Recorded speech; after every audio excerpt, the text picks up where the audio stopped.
Item Number SCP-498 Object Class Safe Special Containment Procedures SCP-498 is to be contained within a soundproof bunker beneath site with a minimum of 2 attending Foundation security officers, properly equipped with noise-canceling headphones in addition to standard-issue equipment.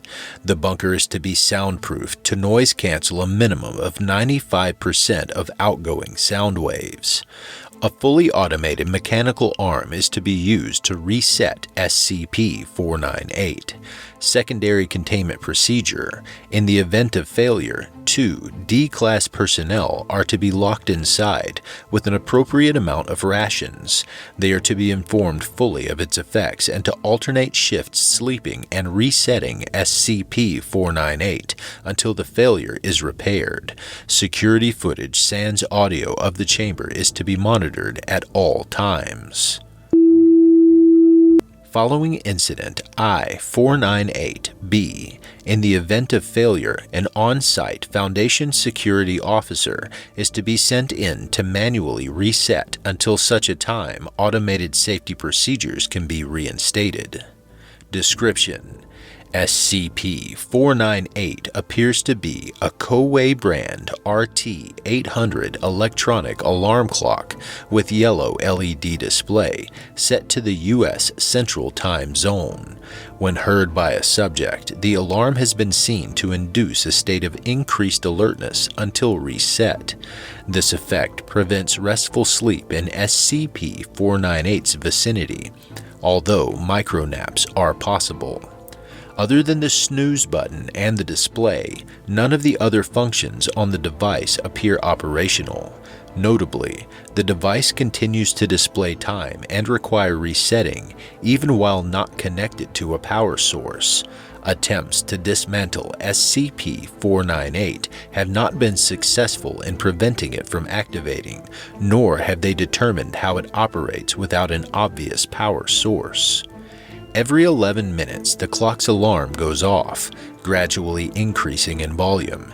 Testing reveals that the starting alarm plays at 30 decibels, increasing 4 decibels every 10 seconds the snooze button is not depressed. There has been no evidence that this process will ever stop. The loudest recorded level exceeded decibels before reset was achieved. The sound waves produced have been seen to damage nearby structures, causing internal bleeding, and are theorized to potentially cause seismic activity. Addendum 498-A Containment Protocol updated. See Incident Report I-498-B. Incident Report I-498-B. Site: Containment Bunker. Due to a malfunction in the automated mechanical arm, secondary containment procedures were activated. 2 D-Class personnel were utilized until a replacement arm could be manufactured and deployed. D-4112 and D-4113 were in Day 3 of their containment procedure, and post-incident psychoanalysis indicates severe sleep deprivation and stress due to prolonged exposure to SCP-498. The 2 D-Class were observed conversing during this time, although lip reading proved to be ineffective in determining the nature of the conversation. 10:45:06 p.m. D-4113 was observed depressing the snooze button on the device. 10:56:39 p.m. D-4112 begins to become noticeably and increasingly agitated, gesturing toward SCP-498 and D-4113. 10:57:04 p.m.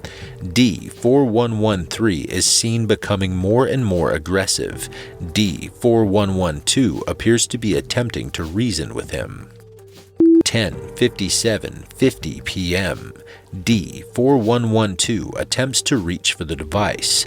D4113 pushes D4112 away.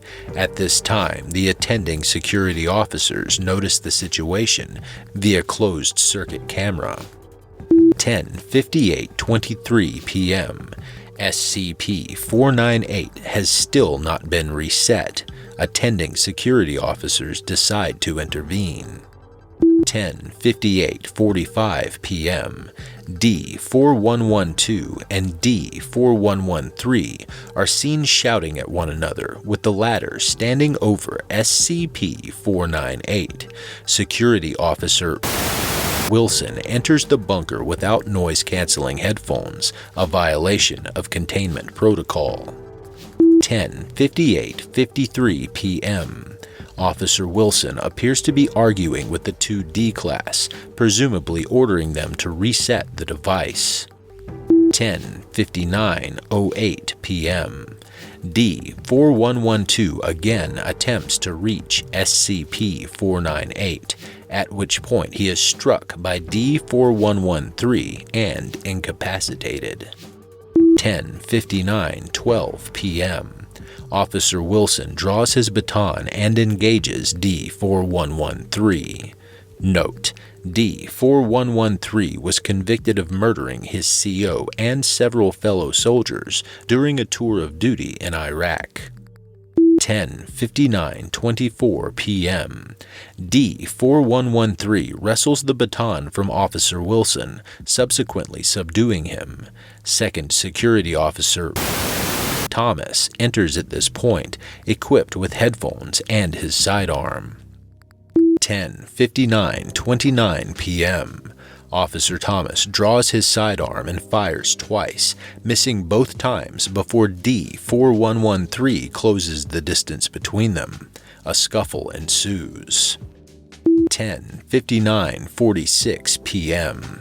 Officer Thomas's headphones are knocked away. Both personnel are exhibiting severe pain at this point, presumably due to SCP-498, camera footage vibrating due to acoustic stress. 11:00:02 p.m. Officer Thomas manages to put distance between himself and D4113 and fire his sidearm. D4113 is terminated. Officer Thomas stumbles from the bunker, sealing SCP-498 and the occupants inside. Despite ruptured eardrums, he manages to activate the containment breach emergency switch before passing out. 11:01:56 p.m. Camera fails due to acoustic stress. 11:25:58 p.m.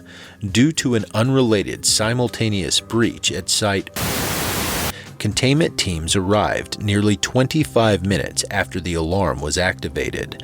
Upon arriving at the scene, it was discovered that D4112 had at some point crawled himself to SCP-498 and activated the snooze reset. He was found repeatedly depressing the button despite suffering from burst eardrums and internal bleeding. After action report. New containment protocol initiated. Both security officers, Wilson and Thomas, were diagnosed with eardrum rupture resulting in deafness. Officer Wilson was treated for severe internal bleeding. Both were reassigned. D4112 was treated for severe internal bleeding, commended for preventing a potentially catastrophic containment breach, and successfully terminated at the end of the month.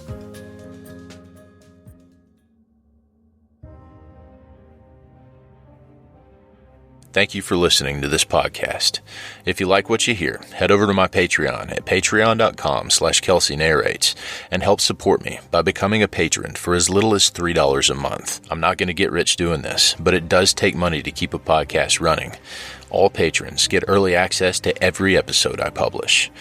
I don't have the talent it takes to write a skip. All I do is read. Original authors make this podcast possible, so credit to the original author. Their links in the description. Show them some love as well. Consider becoming a member of the SCP Wiki, upvote their work, and maybe write a skip of your own.